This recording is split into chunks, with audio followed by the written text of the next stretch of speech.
अस्सलाम वालेकुम।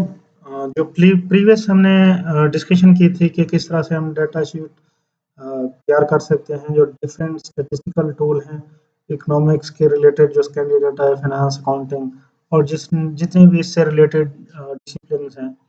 तो हमने एक बात डिस्कस की थी कि आपका जो डाटा होना चाहिए, हर वेरिएबल का कॉलम वाइज़ होना चाहिए। जैसे मैं ये इंडिकेट कर रहा हूँ, ये एक वेरिएबल है और इसका एक डाटा है, ये कॉलम वाइज़ है। तो ये जो डिफरेंट स्टैटिस्टिकल टूल्स हैं, जैसे स्टेटा है, ईव्यूज़ है, एसपीएसएस है, मिनीटैब है, जो भी आप कह लें तो इस टाइप के डाटा को रिकॉग्नाइज़ करते हैं।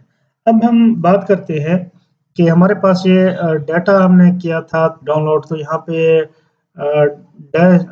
डॉट डॉट 2 नज़र आ रहे हैं, तो इसको हम किस तरह से इस तरह से कर सकते, क्योंकि ये सॉफ्टवेयर के साथ जो डिफरेंट स्टैटिस्टिकल सॉफ्टवेयर हैं, ये उसको रिकॉग्नाइज़ नहीं कर सकते।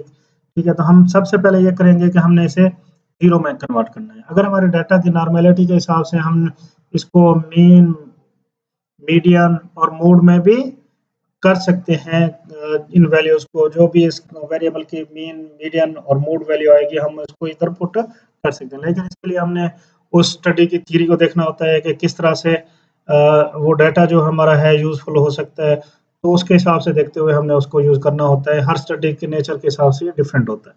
तो पहले मैं ये कॉलम इसका सेलेक्ट करता हूँ, तो मैं कंट्रोल एच मैंने प्रेस किया, तो ये मैंने पहले पुट किया हुआ था, तो मैं इसे रिप्लेस ऑल कर देता हूँ। तो ये सिर्फ इसलिए कि इस कॉलम में ऑब्जर्वेशन थी, इस वेरिएबल में ऑब्जर्वेशन थी, जो डॉट डॉट की थी, ठीक है।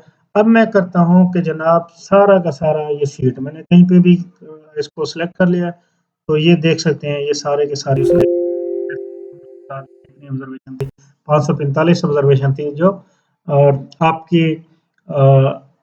डॉट डॉट के साथ थी। अब मैं इसको ओके कर देता हूँ जनाब, ठीक है। अब जो नेक्स्ट हमारा प्रोसेस होता है, जो हमने नेक्स्ट हमने देखना होता है कि वेरिएबल का नेम क्या होना चाहिए। तो हमने जो हम क्योंकि वेरिएबल का पूरा नेम सॉफ्टवेयर में नहीं लिख सकते, एसपीएसएस में ये गुंजाइश होती है कि आप हर वेरिएबल का जो डाटा होता है उसे पुट करते हैं, कंस्ट्रक्टर डाटा पुट करते हैं और वो आपकी कोडिंग वहीं पे करता है। लेकिन जो स्टेटा और रिव्यूज़ हैं या मिनीटैब हैं या डिफरेंट और स्टैटिस्टिकल टूल्स हैं, वो आपके ज़्यादातर केस सेंसिटिव होते हैं। आप इसमें लोअर केस और अपर केस जो भी आपने यूज़ किया हुआ है, अगर किसी एक वर्ड में या किसी एक वेरिएबल का जो आपने एब्रिविएशन रखा हुआ है, प्रॉक्सी रखी हुई है, तो वो आपकी सेम होनी चाहिए। अगर उसमें थोड़ा-सा फ़र्क होगा तो फिर वो आपके लिए प्रॉब्लम करेगा। अब हमने जो ये देखें कि हमारे ये डिफरेंट ये वेरिएबल की ये डेफिनेशन है जी, ये वाली जो मैं यहाँ पे आपको शो कर रहा हूँ। और ये हमारा जो है इस वेरिएबल का क्या लिखा हुआ है, एब्रिविएशन लिखी हुई है या प्रॉक्सी लिखी हुई है। हम इसके हिसाब से अपनी प्रॉक्सीज़ को मैं अपने हिसाब से कर रहा हूँ, ये आप अपने हिसाब से कर सकते हैं, जो आपको आसान हो याद करना। क्योंकि जब आप कमांड या प्रॉम्प्ट बॉक्स में लिखते हैं, तो आपको ये सारी चीज़ें क्लियर होनी चाहिए। अदरवाइज़ जो स्टैटिस्टिकल सॉफ्टवेयर है, वो उसको कहता है कि जनाब ये आपका जो वेरिएबल है, ये ठीक नहीं है। तो उससे बचने के लिए आपको ऐसी कोडिंग करनी चाहिए जो आपको ईज़ी टू रिमेंबर हो, मतलब आप आसानी के साथ उसे याद कर सकें। तो अब मैं इसमें लिखना स्टार्ट करता हूँ। ये लिखा हुआ है access to clean fuel and technologies, तो मैं A double C access up to clean, CL clean हो गया जी। अब इसमें फ्यूल हो गया जी और ये टेक्नोलॉजी हो गया, टेक्नोलॉजी का टी हो गया, ठीक है। F for fuel, T for technology, CL for clean और ए डबल सी एक्सेस। अब इसी तरह से मैं इसमें देखता हूँ एक्सेस टू इलेक्ट्रिसिटी। अब मैं double A double C access to electricity EL, ठीक है जी, इलेक्ट्रिसिटी ईएल। इसी तरह से मैंने क्या कर दिया जी, नेचुरल रिसोर्स डिप्लेशन इसमें लिखा हुआ है।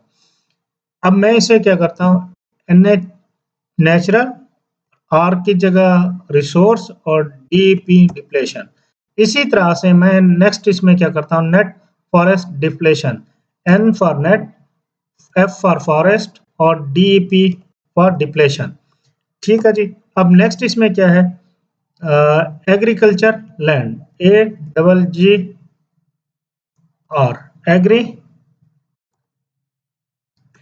ए G R, agriculture, cultural land, ठीक है। C for cultural, agricultural LND land. ठीक है जी। अब इसका एक तो तरीका ये है कि आप ये सारा रिप्लेस करते जाएँ, दूसरा तरीका ये है, जैसे मैं इसको अभी कॉपी करके इधर पेस्ट कर देता हूँ। दूसरा तरीका ये है कि आप हर जो ये नेक्स्ट है, मैं इसको बस अब 5 वेरिएबल वहाँ पे रखेंगे। दूसरा तरीका ये है कि आप सिर्फ़ और सिर्फ़ जो आपके ये लिखे हुए हैं, उनके सामने जो पहले वाली कोडिंग वो भी रहने दें रेफरेंस के तौर पे, और दूसरी नई कोडिंग आप अपनी कर लें, क्योंकि ये जो डॉट वाला है, ये जो आपका वहाँ पे होगा स्टेटा में, वहाँ पे आपके लिए इसको याद रखना या स्टेटा के लिए कोडिंग करना थोड़ा मुश्किल हो जाएगा।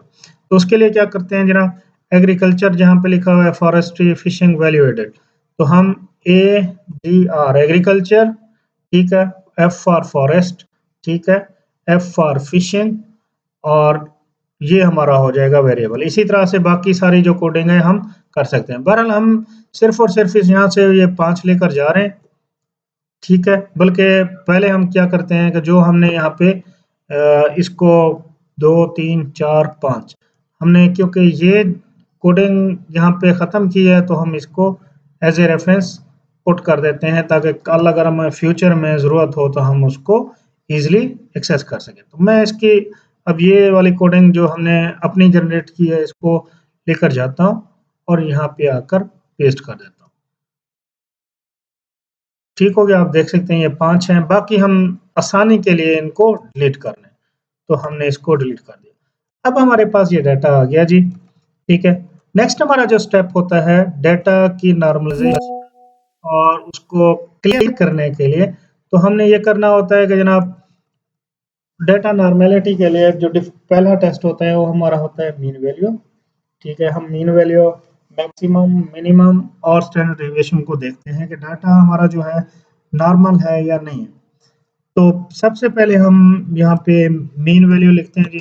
उसके लिए हम फार्मूला लगाएंगे मीन वैल्यू के लिए एवरेज का। ये हमारा एवरेज का फार्मूला लग गया, ठीक है।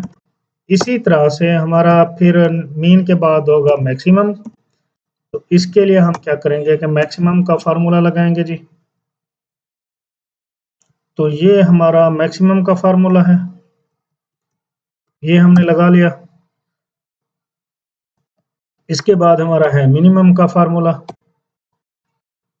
मिनिमम का ये फार्मूला आ गया जी, इसको हम लगाते हैं। ये हमारा मिनिमम का आ गया।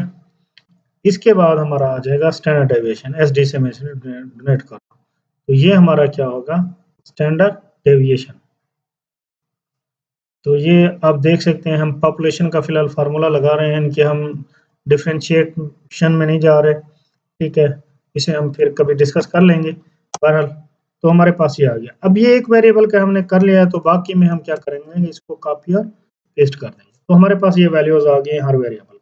अब देख सकते हैं कि जो हमारा पहला वेरिएबल है उसकी जो मीन वैल्यू है 29.89 है, तो हम इसे 30 कंसीडर कर लेते हैं, ठीक है। उसकी मैक्सिमम वाली 87 है और स्टैंडर्ड डेविएशन 25.29 है। तो रूल ऑफ थंब जो है, वो रूल ऑफ थंब ये है, हमें वो ये कहता है कि जनाब जितनी आपकी स्टैंडर्ड डेविएशन है, सॉरी जितना आपका मीन वैल्यू है, उसमें आपने प्लस माइनस करना होता है जितना आपका स्टैंडर्ड डेविएशन है, तो वो आपकी मैक्सिमम और मिनिमम वैल्यू बनेगी। ये कभी-कभी रूल ऑफ थंब ठीक भी नहीं चलता, डाटा के हिसाब से आपने देखना होता है, बहरहाल मोस्टली ये चल जाता है। तो इसके लिए आपने क्या देखना है भाई, 29.89, 30 हम कंसीडर कर लेते हैं, 25, तो हमारा कितना होना चाहिए, 55 मैक्सिमम होना चाहिए जब इसको हम जमा करते हैं। अब 55 29 में जब हम माइनस करेंगे 25, तो वो आपका -4 होना चाहिए, क्योंकि हमारी मिनिमम वैल्यू इसमें नहीं आ रही, हमारा डाटा नेगेटिवली स्क्यूड नहीं है, तो हम कह सकते हैं कि जनाब ये मैक्सिमम इसका 55 से ज़्यादा नहीं होना चाहिए। इसी तरह से ये जो आपका है 55 वाला, ठीक है, सॉरी 58.88 59 हम कंसीडर कर लेते हैं और 31 है, तो ये 90 तक अप्रोक्सीमेटली ठीक है। तो मैक्सिमम इसकी वैल्यू 90 तक होनी चाहिए और मिनिमम इसकी होनी चाहिए 27 तक।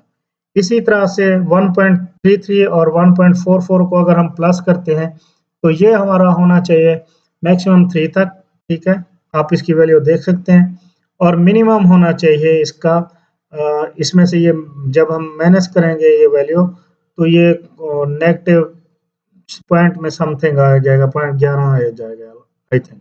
इसी तरह से ये वाला आपका है, इसमें ये प्लस करें तो ऑलमोस्ट 3 आता है, ठीक है? इसका भी इसी तरह से 44.18 ठीक है, प्लस करेंगे 27 तो मेरे ख्याल में ये आपका आता है 71 तो ये तकरीबन ये वैल्यू ठीक है। अब ये वैल्यू इसकी बहुत ज़्यादा है। अब हम नेक्स्ट हम अपना जो वीडियो होगी उसमें देखेंगे कि हम किस तरह से डेटा नॉर्मलाइज़ करते हैं। तो तब तक इंशाल्लाह मिलते हैं। आप से एक रिक्वेस्ट है कि आप मेरी हर वीडियो में अगर आपको कोई चीज़ क्लियर नहीं होती तो कोई कमेंट किया करेंगे, मैं इंशाल्लाह आपके उस क्वेरी को इंशाल्लाह ज़रूर रिज़ॉल्व करूँगा अपनी नेक्स्ट वीडियो में। थैंक यू, अल्लाह हाफ़िज़।